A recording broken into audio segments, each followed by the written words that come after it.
Jill G has a question, says, what is your opinion on Paul's thorn? I heard it was his eyes, maybe from his encounter on the road to Damascus. He had Luke, a doctor, with him during his travels, and he had others write his letters. So I'm not totally settled on the question of what Paul's thorn in the flesh was. Personally, I'm inclined to think that it had a physical ailment connected to it. But sometimes we suggest like either it was a physical ailment or it was something demonic, right? And I'm not sure that if we should make it an either or scenario there. It could have been both. I mean, Satan was definitely attacking Job, and that was definitely physical, right? So it wasn't like an either or thing. So let's look at what Paul writes on this.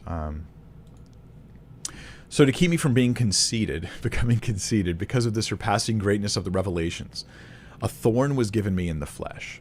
Now that's the phrase he's given, a thorn in the flesh. It's also called a messenger of Satan to harass me, to keep me from becoming conceited.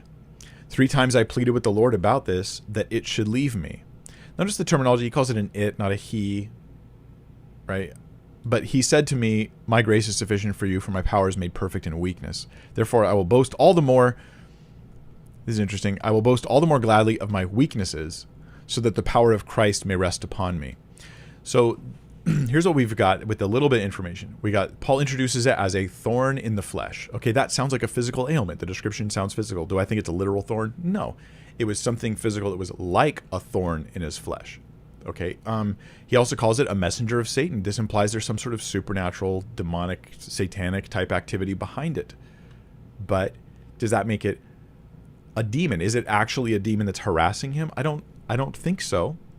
Personally, that's not my opinion. Some would say it is.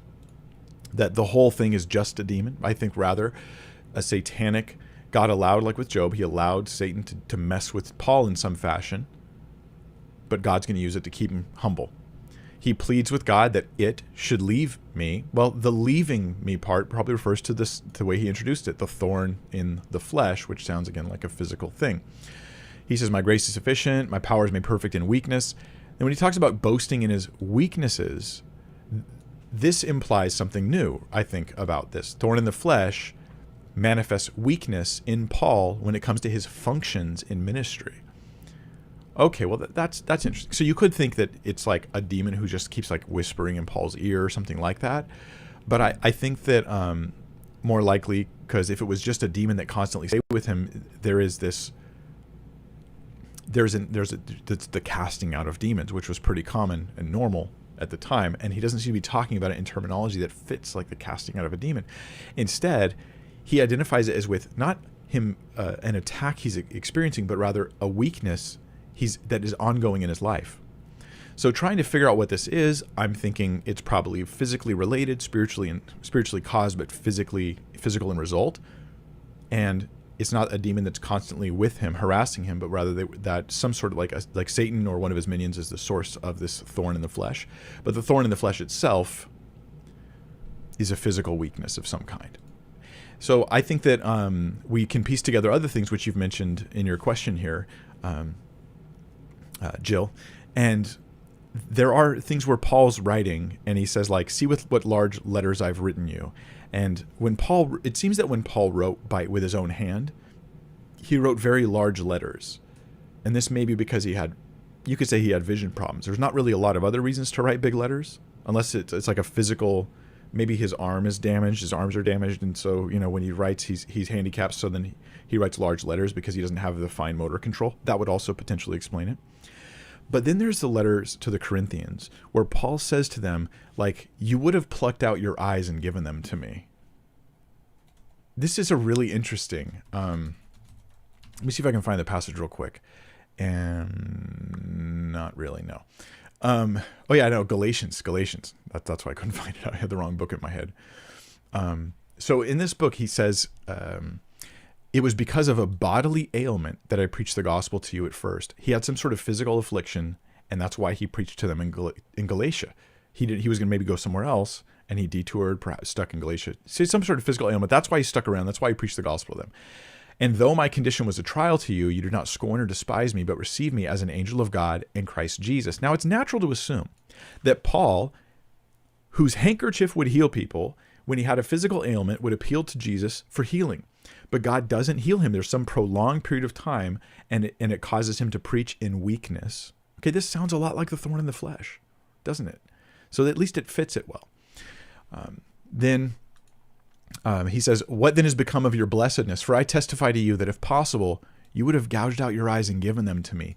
Now, the only motive I can think for them to gouge their eyes out and give them to Paul, because this is not a horror movie, it is instead that feeling when you have a loved one who's suffering physically and you think to yourself, if only I could take their place, right? If only I could give them my back to be strong for them instead of theirs. If I could give them my eyes so they wouldn't have the suffering that they've got, I would do it.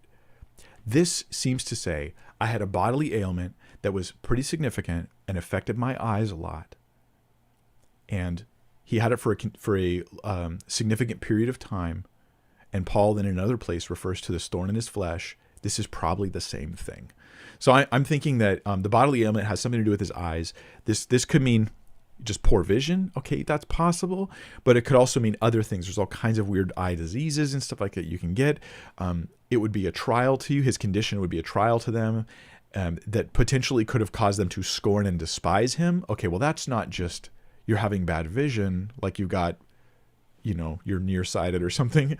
Rather, this seems to be like there's something visual that's disgusting to people. Okay, so there's one tradition that says Paul had running, his eyes were running and stuff like that. Combine this with when he writes to them, he writes with large letters and all that. So I'm thinking that the trial, this physical ailment was probably the thorn in the flesh, what we read about in Galatians. All right, let's look. Oh, by the way, some are not going to like this. And part of the reason they don't like it is because they believe God would never allow such a thing. I think that that's a thoroughly unbiblical view. I think God uses suffering for his glory and for our good all the time. And that if you don't hold that view, you're going to be it's going to bring you a lot of challenges and problems. And you're going to cause problems for others because you're going to respond to their suffering, not with grace and kindness, right? But with promises that aren't true and weird behaviors. You guys know what I'm talking about. All right.